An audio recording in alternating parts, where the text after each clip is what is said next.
Hi friends, আজকে দুপুরের লাঞ্চে গরম ধোঁয়াটা ভাত তো রয়েছে, তার সাথে দেখো আলু উচ্ছে ভাজা করে নিয়েছি আর কুমড়োর একটা সবজি বানিয়ে নিয়েছি, যেখানে একটু মটরশুঁটি দিয়েছি আর একটু আলু তো দেবই। আর এখানে যেটা মেন যেটা মানে আজকে রেসিপি, সেটা হচ্ছে চিকেনের একটা হালকা পাতলা একটা ঝোল বানিয়ে নিয়েছি, যেটা শীতকালীন বিভিন্ন সবজি, ওলকপি আছে, সিম আছে, গাজর আছে, বিনস আছে, টমেটো তো আছেই, আর তার সাথে না সয়াবিনে এখানে মিক্স করে দিয়েছি। আর লাস্টে তো নামাবার সময় তো ধনেপাতা তো দিয়েইছি।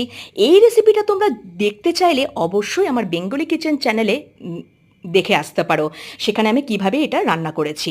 আর এটা না বাচ্চারা যারা মনে করো মানে সবজি খেতে চায় না, তারা কিন্তু এইভাবে যদি তোমরা এই প্রসেসে যদি রান্নাটা করে দিতে পারো, তাহলে চিকেনের সাথে ওরা সবজিটাও কিন্তু খেয়ে নিতে পারবে। কারণ কি, এখানে সয়াবিন আছে, চিকেন আছে, অবশ্যই এটা একটা হেলদি ফুড। আর ছোট থেকে বড় সবাই এটা ট্রাই করতে পারো। আর বন্ধুরা, যদি তোমাদের এই রেসিপিটা কোনোভাবে ভালো লেগে থাকে, তাহলে অবশ্যই like, comments, share and subscribe অবশ্যই আমার চ্যানেলটিকে করে দেবে। তো বন্ধুরা, আজকের মতো টাটা।